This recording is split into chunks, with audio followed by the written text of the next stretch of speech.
Ang pinaka-first rule sa speech ay yung reality. Maliban na lamang kapag may dalil. So, ang pinaka-punto dito, explanation ng vision na to, hindi ka pwede gagamit ng isang speech sa lahat. Either na Islamic terminologies, or linguistic, or technical. Maliban na lamang ang unang-unang speech na ginagamit talaga ng tao yung reality muna. Saka gumagamit ang tao na metaphor. At saka gumagamit ng urfiya, ng linguistic. At ang original first default rule dito, regarding sa speech, yung ipananatili mo muna yung speech sa kanyang original form, sa kanyang original meaning. At kapag meron na nag-support dito, na kailangan mo mag-transfer into metaphor, dun ka sa kakalilipat. Yun ang condition doon. For example dito, papasok tayo dito sa tinatawag na etikad ng paniniwala sa akida. Lahat ng pangalan ng Allah wa ta'ala pati ng kanyang sifat ay ginagamit natin dito ng sifat ng Allah wa ta'ala yung truth o yung reality. Kaya tinatawag na hakika. When we say real, ito yung hakika, yung truth. For example, sabi ng paniniwala natin na si Allah wa ta'ala meron siyang kamay. Paniniwalaan natin ito yung kamay ni Allah Ta'ala kung ano yung reality ng kamay pero laikum bijalali kung ano yung angkop sa kanyang Panginoon. At hindi tayo pwede lumipat sa metaphoric na word ng walang dalil. Kasi ang pinaka-origin form ng speech, ng sasalita, ay nasa reality muna. Example number 2, lahat ng patungkol sa ilmul ghaib, unseen knowledge, na napapalog sa dito sa iman. Example, sabi ng Allah Ta'ala patungkol sa su'alul qabr, question sa libingan. Kung ano yung dumating na dalil dito sa Quran or sa Sunnah regarding patungkol sa kubur, ay yun ang reality, yun ang word. Hindi mo pwede i-translate yun o magbigay ka ng other interpretation regarding sa kubur. Kasi yun ang dumating sa dalil, maliban kapag meron kang dalil. At sabi regarding sa azabul qabr, punishment sa libingan, na ang isang tao ay pwede siyang ipitin ng lupa at pwede siyang ma-injure sa lupa. Pero pag binuksan mo yung libingan, wala namang punishment, nakikita ka ng mata mo. Kasi yun ay mas'alatul ghaib. Ito ay regarding sa issue ng ghaib. At kinuha natin sa tauhid. Anong sabi natin sa tauhid? La madkhala lil uqul fi mas'alatil ghaib. Hindi mo pwede pang ihasok ang utak mo regarding sa ilmul ghaib ng Allah Ta'ala, sa akida. Kung ano lang yung sinabi ng divine revelation ng reality ng word, hanggang dun lang tayo. Kadhalika fil jannah, sa impyerno, sa paraiso, patungkol kay Jibril alayhisalam, na meron siyang 600 na pakpak. Tasuddul ufuk, na kung saan nako-cover niya lahat ng kalangitan. Ang tinutukoy na pakpak dito, ganito yun. Nag-interpret ka ng ibang interpretation. At umabot ka sa punto na metaphoric word na wala na yung reality.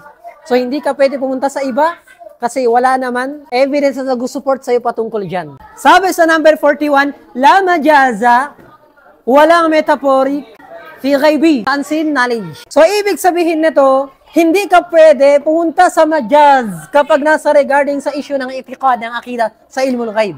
Patungkol sa kabar, patungkol sa asma wa sifat, sabihin mo na ito ay majaz. Bakit? Anong dahilan? Li'an al-majaz, yung metaphor, amaliya aqliya. When we say amaliya aqliya, ang nag-function dito, yung human intellect.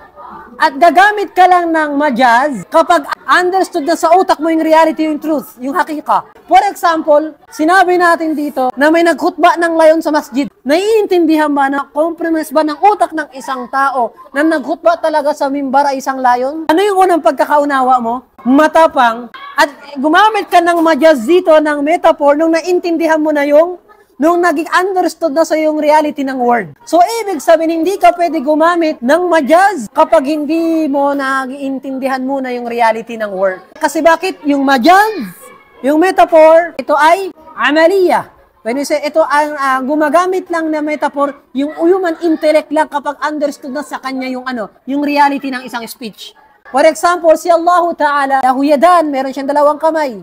Pafassaraha al-Asyaira, binigyan ng tafsir ng madhab ng Asyaira ng dalawang kamay dito ng kudra, ng power at saka ng ni'ma, ng blessing. Yahada, ito yung khilaf, ito yung point of argumentation dito.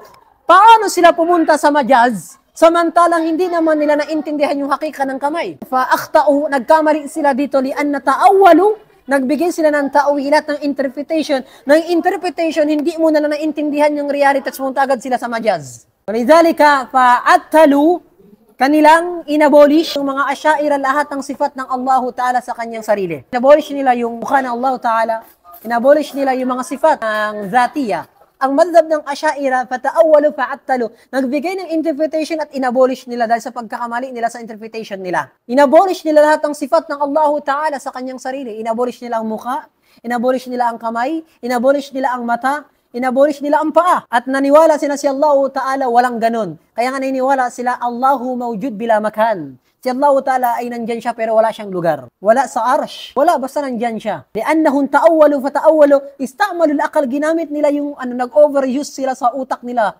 Nag-overinterpret sila sa utak nila. Faqad ghala fi uqulihim. Nagkaroon sila ng extremism sa paggamit ng utak nila, summa ata'attalu, hanggang na-abolish nila yung divine revelation sa pagitan ng murad ng pinaka-main point ng Allahu Ta'ala sa asma wa sifat. Kasi bakit? Dapat ang waqafu, nag-stop lamang sila sa reality. Nung hindi nila, paano sila pumunta sa metaphor na sinasabi nilang kamay ng Allahu Ta'ala, mudrawan ni'ma, ng power at saka ng blessing, dalawang kamay. Paano sila nag-interpret, lumipat sa metaphor? Eh di atamantalang lilipat ka lang sa metaphor kapag understood na sa yung reality, yung truth. Hakala al-madhab Asha'ira, ang Kullabiyya, pati ang Maturidiyya. Yan tatlo sila magkapatid. Ang madhab ng Asha'ira, ng Kullabiyya, pati ng Maturidiyya. Tatlo yan sila. Fa-asma'ullahi ghaibiyya, yung mga pangalan ni Allahu Ta'ala ay ito ay unseen knowledge. At ang mga jinn, unseen knowledge, nakita ka naman ng jinn. Hindi pa, pwede ka ba mag-interpret na ganito itsura ng jinn. Pero dinescribe lang sa atin ng itsura ng jinn ay sobrang pangit talaga. Kaya dinescribe ng Allahu Ta'ala ang imperno kaannaha ru'usus syayatin. Ay yung imperno ay parang mga ulo ng mga syaitan. Ganun kapangit ang dinescribe ng Allahu Ta'ala sa Jahannam at ginalintulan niya sa mga syaitan. Kung ano lang dumating ang mga dalil, hanggang doon lang tayo. Babul malaika, patungkol sa mga anghel naman, ito ay ilmu lughaib, hindi mo nakita ng mata mo, dalawang mata mo. Tama? At lagi yung tatandaan na yung limitation ng knowledge ng tao regarding sa ilmu lughaib. Kung ano lang ang binigay sa atin ng divine revelation. Ang limitation lang din ng utak ng tao, kahalinturan limitation ng mata niya. Di ba yung langit, bukas naman yan? Hanggang saan kaya ng mata mo? Kadhalika lukul, gandun yung intellect ng tao. Kahit sa'yo magano katalim, may limit lamang. Kaya sabi natin, watilka hududullah. Yan ang limitation ng boundary ng batas ng Allahu Ta'ala. Boundary ng Allahu Ta'ala sa lahat, sa ilmul ghaib, sa ahkam ng Sharia, hindi mo pwede questionin. Wa may yata'adda hududullahi faqad zalama nafsa. Sino man nag-penetrate sa batas ng Allah, sa ilmul ghaib, sa ahkam ng Allah Ta'ala, faqad zalama nafsa. Nagkaroon siya ng oppression sa kanyang sarili, gawa siya ng kasalanan sa harap ng Allahu Ta'ala. Either na ito ay patungkol sa akida o patungkol sa fiqh, patungkol sa lahat. Al-jannatu wan-nar. At yung hellfire, pati yung paradise ni Allahu Ta'ala, yan ay ilmul ghaib. Hindi mo pwede sabihin na ito ay majaz. Nag-interpret nila na ito yung demon, ito yung angel, ganyan. Tinuturo sa mga tao na ganito ang itsura, ganyan. Hatta yatakhallas aqluhum min al-i'tiqad, para mawala sa kanila yung sa puso nila yung akida na dapat magkaroon ng muqaddasat. Alam mo yung magkaroon ng holy sa paniniwala ng tao na dapat sagrado lahat mga yan. Tinatanggal sa puso ng tao yung pagiging sagrado sa paniniwala sa ilmul ghaib at ginagawa kasi ng mga palabas para masira yung pag-isip ng lahat ng mga kabataan. So, ipinagbabawal ng independent function yung intellect ng isang tao regarding sa pag-compromise ng ilmul ghaib. Independent na function ng intellect ng tao ay pinagbabawal. Independent function. Pero ito ay maging dependent. Depends on divine revelation. Ang limitation ng utak ng tao ay nakadepende sa divine revelation. So, ang pinakapunto dito, al-haqiqa, yung haqiqa talaga ay dadalhin natin kung ano ang haqiqa ng divine revelation. Sabi ng Allah Ta'ala, وَيَبْكَ وَجْهُ رَبِّكَ, at mananatili ang mukha ng iyong Panginoon, si Allah Ta'ala.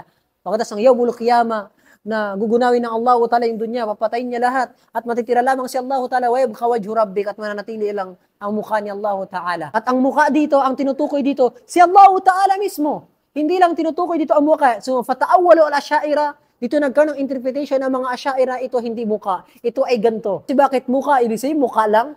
Pag sinabi ba ng isang parte ng katawan, ibig sabihin ba nun yung parte lang, yun lang? Katulad ng sabi ng Allah Ta'ala, tabbat yada abi lahabi watab. Sa kasumpa-sumpa, yung kamay ni Abu Lahab.